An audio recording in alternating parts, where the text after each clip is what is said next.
آپ کے ساتھ ایک مسئلہ ہے، آپ ہر بات کا صرف منفی پہلو ہی دیکھتی ہیں، اسی لیے آپ کی باتوں میں بھی صرف تلخی ہوتی ہے۔ دعا نے فوراً جواب دیا، کیونکہ جن لوگوں کی اعمال منفی ہوں ان سے گفتگو بھی تلخی ہوتی ہے۔ پھر وہ ایک لمحہ رکی اور سنجیدہ لہجے میں بولی، ایک سوال کا جواب دیجیے، اگر یہی حادثہ آپ کے اپنے کسی بہن، بھائی یا والد کے ساتھ ہوا ہوتا تو کیا تب بھی آپ اتنے ہی پرسکون رہتے؟ بہروز نے گہرا سانس لیا اور آہستگی سے بولا، میری بہن اپنے ہوش میں نہیں تھی، اسی لیے حادثہ ہوا۔ اگر وہ ہوش میں ہوتی تو کیا جان بوجھ کر خود کو ایسی مصیبت میں ڈالتی؟ دعا نے فوراً اس کی بات کاٹ دی، چاہے میری فیملی ہوتی یا کسی اور کی، بات صرف انصاف کی ہے۔ جب آپ کی بہن نشے میں تھی تو اسے گاڑی چلانے کی اجازت کس نے دی؟ اور حادثے کے بعد بھی اس نے اپنی غلطی ماننے کی بجائے غریبوں کو کیڑے مکوڑے کہا، ان کی تذلیل کی، ان کے دکھ کا مذاق اڑایا۔ اس سب کے ذمہ دار صرف وہ نہیں بلکہ آپ اور آپ کی والدہ بھی ہیں، کیونکہ اس کی تربیت ہی ایسی کی گئی ہے کہ اسے دولت والوں کو انسان اور غریبوں کو حقیر سمجھنا سکھایا گیا۔ اگر مرنے والا شخص کوئی امیر آدمی ہوتا، آپ کے برابر کا با اثر شخص ہوتا، تو یقین مانیں آپ عدالت میں اربوں روپے بھی خرچ کر دیتے مگر سزا پھر بھی ملتی۔ افسوس صرف اتنا ہے کہ اس معاشرے میں غریب کی جان کی قیمت آج بھی سب سے کم سمجھی جاتی ہے۔ اس کی آواز میں درد بھی تھا، تلخی بھی اور سچائی بھی۔ بہروز چند لمحے خاموش رہا، پھر اس کی طرف دیکھ کر دھیرے سے بولا، آپ تو خود کو بہت نیک سمجھتی ہیں، تو پھر میرا ہاتھ تھام کر مجھے بھی سیدھے راستے پر لے آئیں، کیا آپ کر سکیں گی؟ پتہ نہیں، شاید میں واقعی سدھر جاؤں۔ بہروز نے پہلی بار عاجزی سے اپنے دونوں ہاتھ اس کی طرف بڑھاتے ہوئے کہا۔ اس کے لہجے میں غرور کی بجائے پچھتاوا نمایاں تھا۔ دعا ایک لمحے کے لیے خاموش ہو گئی اور گہری سوچ میں ڈوبی۔ اس کا چہرہ دیکھتی رہی، جیسے اس کے لفظوں کی سچائی کو پرکھ رہی ہو۔ چند لمحوں بعد بہروز نے دوبارہ دھیرے سے کہا، اچھا کل ایک کام کیجیے گا، میرے ساتھ میرے فلیٹ پر چلیے گا، وہاں سب کچھ اپنی آنکھوں سے دیکھ لیجیے گا، پھر فیصلہ کیجیے گا کہ میں سچ بول رہا ہوں یا نہیں۔ دعا نے بنا کچھ کہے صرف اس بات میں سر ہلا دیا۔ کچھ دیر بعد جب گاڑی حویلی کے سامنے رکی تو وہ دونوں خاموشی سے نیچے اتر آئے۔ لان میں بیٹھی مسز زبیر نے انہیں ایک ساتھ آتے دیکھا تو ان کے ہونٹوں پر طنزیہ مسکراہٹ پھیل گئی۔ وہ آہستہ آہستہ ان کے قریب آئے اور فاتحانہ انداز میں بولی، دیکھ لیا، میرے بیٹے نے جو کہا تھا وہ کر دکھایا، اب ایک کام کرو، اس گھر سے دفع ہو جاؤ۔ ان کی آواز میں نفرت ٹپک رہی تھی۔ دعا نے بے اختیار بہروز کی طرف دیکھا مگر اس نے نظریں چرا لی۔ چند لمحوں کی خاموشی کے بعد دعا نہایت سپاٹ لہجے میں بولی، فکر مت کیجیے، میں ضرور چلی جاؤں گی مگر 1-2 دن بعد، کیونکہ اس وقت میرے پاس رہنے کے لیے کوئی جگہ نہیں ہے۔ یہ میرا مسئلہ نہیں ہے، تم ابھی اسی وقت اس گھر سے نکل جاؤ۔ مسز زبیر غصے سے پھنکاری، موم پلیز، صرف 1-2 دن کی بات ہے، ویسے بھی یہ چلی جائے گی۔ بہروز نے جلدی سے بات سنبھالتے ہوئے کہا تو مسز زبیر نے ناگواری سے ہنکار بھری مگر خاموش ہو گئی۔ دعا بوجھل دل کے ساتھ سرونٹ کوارٹر کی طرف بڑھ گئی۔ اندر داخل ہوئی تو سگرا اسے دیکھتے ہی پریشان ہو کر بولی، بیٹا، کیا واقعی آپ جا رہی ہیں؟ ان کی آواز بھر آئی تھی۔ دعا نے ہلکی سی مسکراہٹ کے ساتھ جواب دیا، مجھے تو ایک نہ ایک دن جانا ہی تھا سگرا بھی، میں زبردستی کے رشتے میں خود کو ہمیشہ کے لیے قید نہیں رکھ سکتی۔ وہ افسردگی سے بولی۔ سگرا نے آہ بھری اور دھیرے سے اس کے قریب آ کر بولی، بیٹا، اس دن آپ نے جو کیا تھا نا، اس کے بعد بیگم صاحبہ بہت گھبرا گئی تھی۔ ان کی جان تو اپنی بیٹی میں بستی ہے مگر وہ عورت بہت خطرناک ہے۔ پہلے اس نے سرفراز بابا کا یہ حال کیا کیونکہ سرفراز بابا کو پتہ چل گیا تھا کہ بڑے صاحب کے قتل کے پیچھے یہی عورت ہے۔ وہ سب کچھ پولیس کو بتانا چاہتے تھے مگر اس سے پہلے ہی ان کا بھی ایکسیڈنٹ کروا دیا گیا۔ دعا حیرت سے اسے دیکھنے لگی۔ سگرا نے دھیرے دھیرے ساری حقیقت بیان کرنا شروع کی۔ اب انہیں نہ جانے کون سی دوائیاں دی جاتی ہیں کہ روز بروز ان کی حالت بگڑتی جا رہی ہے۔ کبھی انہیں پاگل پن کے دورے پڑتے ہیں، کبھی وہ گھنٹوں دیوار کو خالی نظروں سے دیکھتے رہتے ہیں۔ اسی لیے بیچارے بابا کو گیسٹ روم میں رکھا گیا ہے تاکہ کوئی حقیقت جان نہ سکے۔ دعا نے حیرت سے پوچھا، یہ آپ کیا کہہ رہی ہیں سگرا بھی؟ ایک ماں اپنے ہی بیٹے کے ساتھ ایسا کیسے کر سکتی ہے؟ سگرا نے تلخی سے مسکرا کر کہا، وہ ماں کہاں ہے بیٹا، وہ تو سوتیلی ماں ہے۔ آج سے تقریباً 15 سال پہلے وہ بڑے صاحب کے دفتر میں سیکرٹری تھی۔ وہیں بڑے صاحب نے اسے پسند کیا، شادی کی اور اس گھر میں لے آئے۔ اس وقت اس کی 4 سال کی ایک بیٹی بھی تھی، یعنی یہی تانیہ۔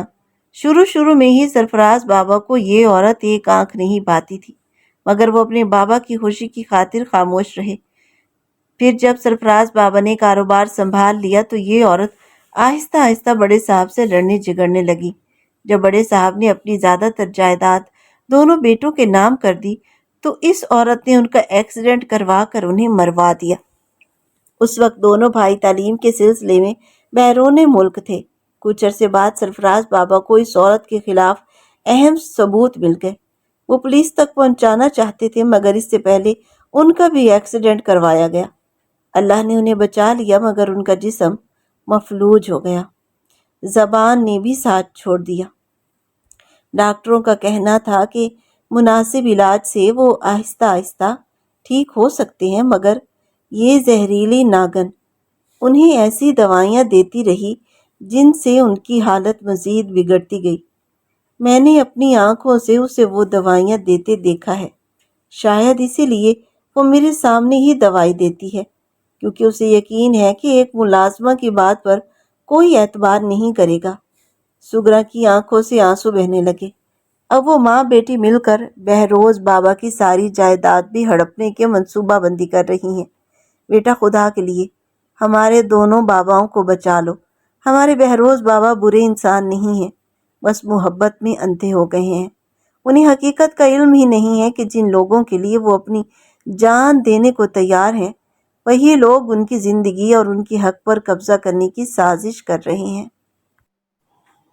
وہ اپنے واحد سہارے، اپنے واحد رشتے سے بے پناہ محبت کرتے ہیں، مگر انہیں یہ معلوم ہی نہیں کہ جس عورت پر وہ اندھا اعتماد کیے بیٹھے ہیں اس کی حقیقت کیا ہے۔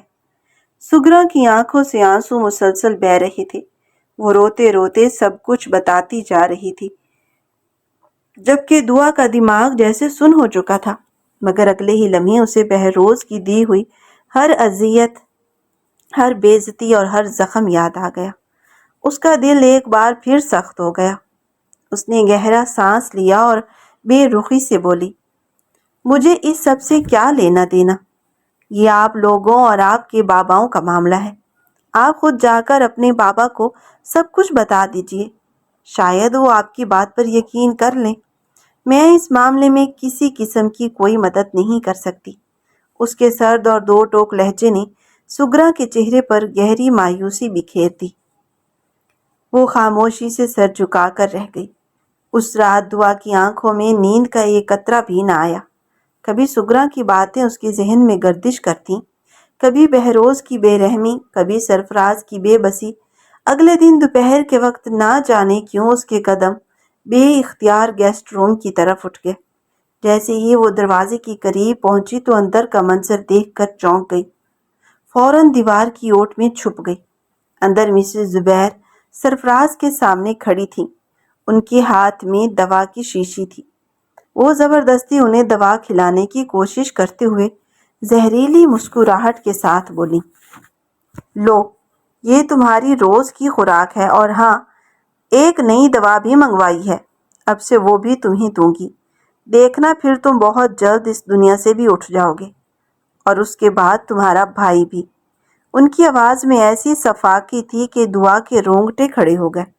سرفراز غصے سے پلیٹ کو زور سے نیچے گراتے، مگر زبان ساتھ نہ دینے کی وجہ سے صرف بے بس آوازیں ہی نکال پاتے۔ یہ دیکھ کر مسز زبیر آپس سے باہر ہو گئیں اور انہیں بے دردی سے مارنے لگی۔ دعا کے ہاتھ بے اختیار موبائل کی طرف بڑھے۔ اس نے خاموشی سے پوری ویڈیو ریکارڈ کر لی۔ جیسے ہی مسز زبیر وہاں سے نکلیں، دعا تیزی سے اندر داخل ہوئی۔ اچانک کسی اجنبی کو سامنے دیکھ کر سرفراز خوف زدہ ہو گئے اور بے چینی سے آوازیں نکالنے لگے۔ دعا فوراً ان کے قریب گئی اور نرمی سے بولی، ڈونٹ وری بھیا، میں آپ کی دشمن نہیں ہوں۔ پھر اس نے جلدی سے سائڈ ٹیبل کی دراز کھولی، دوا کی شیشیاں نکالیں اور ان میں سے ایک دوا احتیاط سے کاغذ میں ڈال کر اپنے دوپٹے میں چھپا لی۔ اس کے بعد وہ سرفراز کے قریب بیٹھ گئی اور آہستہ سے ان کا ہاتھ تھام لیا۔ بھیا، اب میں آ گئی ہوں، اس لیے آپ کو مزید فکر کرنے کی ضرورت نہیں۔ میں وعدہ کرتی ہوں آپ کو انصاف ضرور دلاؤں گی۔ اس زہریلی ناگن کے زہر کا اثر اب زیادہ دیر نہیں چلے گا۔ اور ہاں، اپنا تعارف کروانا تو میں بھول ہی گئی، میں بھی اسی عورت کی ڈسی ہوئی ہوں۔ میں آپ کے بھائی بہروز کی بیوی ہوں۔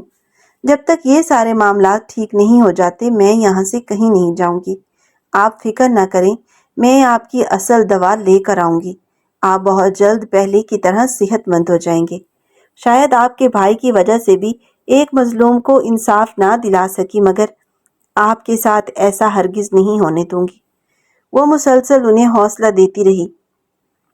سرفراز کی آنکھوں میں پہلی بار امید کی ایک ہلکی سی کرن نمودار ہوئی۔ کچھ دیر بعد دعا وہاں سے نکل گئی اور سیدھا اپنی این جی او پہنچی۔ اس نے اپنی این جی او کے سینئر میم کے ذریعے اس دوا کا لیبارٹری ٹیسٹ کروایا۔ رپورٹ سامنے آئی تو اس کے قدموں تلے زمین نکل گئی۔ وہ دراصل ایک خطرناک ڈرگ تھی جس کے مسلسل استعمال سے انسان کا جسم مفلوج رہتا ہے اور ذہنی کیفیت بھی بگڑتی چلی جاتی ہے۔ دعا نے سب سے پہلے اس رپورٹ کو محفوظ کیا کیونکہ وہ جانتی تھی کہ یہ ایک بہت بڑا ثبوت تھا۔ اس کے بعد وہ اصلی دوا خریدنے نکلی، مگر جب قیمت معلوم ہوئی تو اس کے پاس اتنے پیسے نہیں تھے۔ اس نے ایک لمحے کو اپنی کلائی پر موجود وہ بریسلٹ دیکھا۔ کچھ سوچتے ہوئے اس نے وہ بریسلٹ جا کر بیچ دیا اور اسی رقم سے سرفراز کی اصل دوا خرید لی۔ رات گہری ہونے کے بعد وہ خاموشی سے دوبارہ گیسٹ روم میں داخل ہوئی۔ سرفراز کو اصل دوا دی اور جعلی دوا کی جگہ وہ دوا رکھ دی جو مسز زبیر روزانہ استعمال کرواتی تھی۔ دوا کھانے کے بعد سرفراز نے تشکر بھری نگاہوں سے اسے دیکھا۔ دعا نے صرف مسکرا کر اس بات میں سر ہلایا اور خاموشی سے باہر آ گئی۔ وہ ابھی لاؤنج میں آ کر بیٹھی ہی تھی کہ تانیہ غصے سے آگ بگولا ہوتی ہوئی اس کے سامنے آ کھڑی ہوئی۔ تم ابھی تک یہاں سے دفع نہیں ہوئی؟ وہ چیختے ہوئے بولی۔ دعا نے نہایت اطمینان سے اس کی طرف دیکھا، ہلکی سی مسکراہٹ لبوں پر سجائی اور پرسکون لہجے میں جواب دیا، کبھی بھی نہیں۔ میں نے پہلے ہی کہا تھا نا کہ 2-3 دن بعد جاؤں گی، اور جب جاؤں گی تو اپنے تمام ادھورے حساب برابر کر کے جاؤں گی۔ لیکن پھر میں نے سوچا جب میں اتنے بڑے آدمی کی بیوی بن ہی چکی ہوں تو کم از کم اس رشتے کا کوئی فائدہ تو اٹھانا چاہیے۔ اسی لیے میں نے فیصلہ کر لیا ہے کہ جب تک میں اس گھر میں ہوں یہ رشتہ پوری ایمانداری سے نبھاؤں گی۔ ویسے مجھے آپ کے بھائی سرفراز کے کمرے میں جانا ہے، پلیز ذرا ان کا کمرہ بتا دیجئے۔ وہ انتہائی اطمینان سے بولی۔ اسی لمحے اندر داخل ہوتا بہروز اس کی بات سن کر جہاں تھا وہیں رک گیا۔ اس کا دل بے اختیار تیزی سے دھڑکنے لگا اور چہرہ خوشی سے کھل اٹھا۔ اسے لگا جیسے برسوں کی ویران زندگی میں اچانک بہار آ گئی ہو۔ وہ تیزی سے اس کے قریب آیا اور بے قراری سے بولا، مطلب آپ واقعی اس رشتے کو نبھانا چاہتی ہیں؟ دعا نے بے نیازی سے کندھے اچکائے۔ اس نے خاموشی سے اپنی ہتھیلی اس کی طرف بڑھائی۔ بہروز نے چند لمحے تذبذب سے اسے دیکھا، پھر دھڑکتے دل کے ساتھ اپنا ہاتھ اس کی ہتھیلی پر رکھ دیا۔ دعا نے ہاتھ نہیں کھینچا تو اس کے لبوں پر بے اختیار مسکراہٹ آ گئی۔ وہ آہستگی سے اس کا ہاتھ تھامے اپنے کمرے تک لے آیا۔ دروازہ کھولتے ہوئے محبت بھری نظروں سے اسے دیکھ کر بولا، تو کیسا لگا میرا روم؟ اب تو یہ ہمارا کمرہ ہے، اگر آپ چاہیں تو یہاں کی ہر چیز آپ کی پسند کے مطابق بدل دوں۔ دعا نے ناگواری سے اسے دیکھا اور فوراً اس کی خوش فہمی توڑ دی۔ زیادہ فری ہونے کی ضرورت نہیں ہے میرے ساتھ مسٹر بہروز۔ میں نے یہ سب صرف اس لیے کہا تھا کیونکہ اس وقت میرے پاس اس گھر کے علاوہ رہنے کی کوئی جگہ نہیں، اور جب اتنے بڑے امیر آدمی کی بیوی بن ہی گئی ہوں تو پھر باہر سرونٹ کوارٹر میں کیوں رہوں؟ سوچا تھوڑا نرم نرم گدے کا مزہ بھی لے لیا جائے۔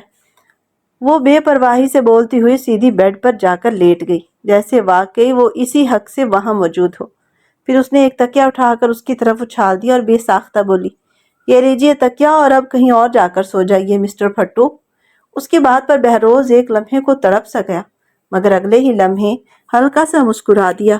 اسے اس کی تلخی میں بھی ایک عجیب سی اپنائیت محسوس ہو رہی تھی۔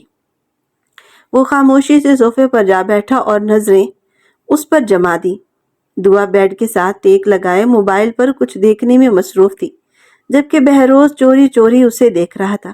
اس کے چہرے کے ہر تاثر، ہر ادا اور ہر حرکت پر اس کی نظریں ٹھہر جاتی تھی۔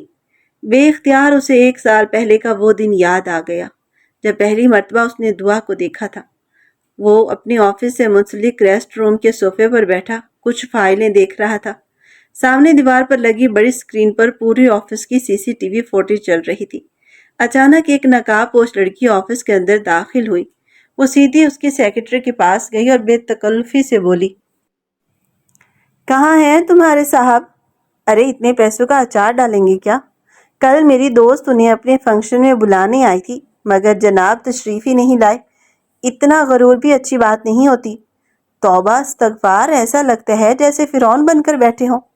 وہ بنا رکے مسلسل بولے جا رہی تھی۔ اس کی شوخ آواز ریسٹ روم تک صاف سنائی دے رہی تھی۔ بہروز نے چونک کر اسکرین کی طرف دیکھا۔ جائیے پہلے میرے لیے ٹھنڈا جوس لے کر آئیے۔ اتنی دیر سے بول بول کر گلا سوکھ گیا ہے۔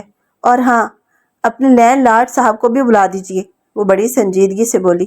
جیسے ہی ملازم وہاں سے نکلا، اس نے جلدی سے اپنا نقاب اتارا، کرسی پر چڑھ کر سیدھی AC کے نیچے جا کھڑی ہوئی اور دونوں بازو پھیلا کر ٹھنڈی ہوا محسوس کرنے لگی۔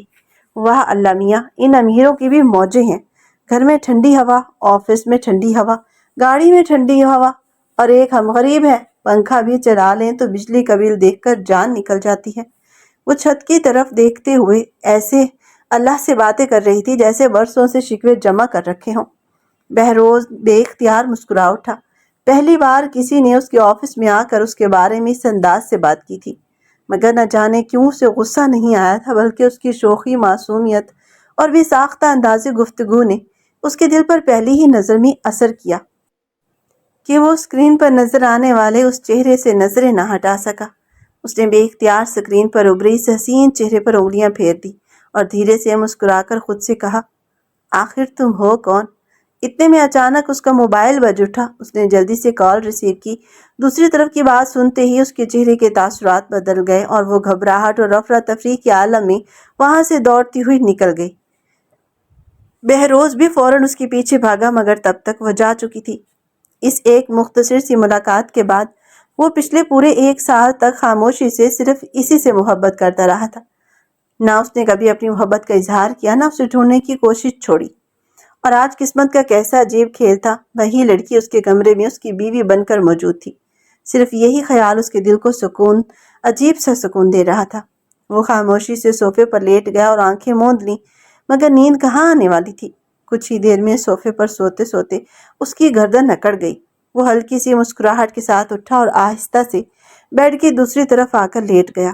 اپنی کوہنی بیڈ پر ٹکا کر ہتھیلی پر سر رکھے وہ دیر تک دعا کے پرسکون چہرے کو دیکھتا رہا۔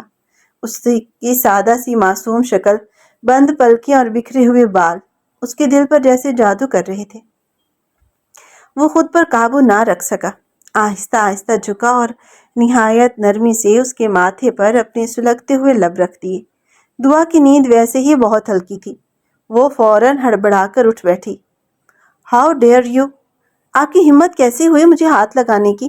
وہ غصے سے تڑپ کر بولی۔ بہروز نے اگلے ہی لمحے اس کی کمر کے گرد بازو لپیٹا اور ایک جھٹکے سے اسے اپنی طرف کھینچ لیا۔ اس سے پہلے کہ وہ کچھ سمجھ پاتی، اس نے اس کے لبوں کو اپنے لبوں کی گرفت میں لے لیا۔ دعا پوری طاقت سے خود کو چھڑانے کی کوشش کرتی رہی۔ جیسے ہی بہروز نے اسے چھوڑا، وہ زور زور سے کھانستے ہوئے پیچھے ہٹ گئی اور غصے سے اسے گھورنے لگی۔ بہروز نے گہرا سانس لیا اور دھیمے مگر بھرائے ہوئے لہجے میں بولا، پورا حق ہے مجھے آپ پر، مگر یقین کیجیے اگر صرف حق جتانا مقصد ہوتا تو بہت پہلے زبردستی کر چکا ہوتا۔ میں نے آپ سے محبت کی ہے اور اپنی محبت کو کبھی ذلیل نہیں کر سکتا۔ دعا نے بے یقینی سے اس کی طرف دیکھا۔ واٹ؟ اس کے لبوں سے سرگوشی جیسی آواز نکلی۔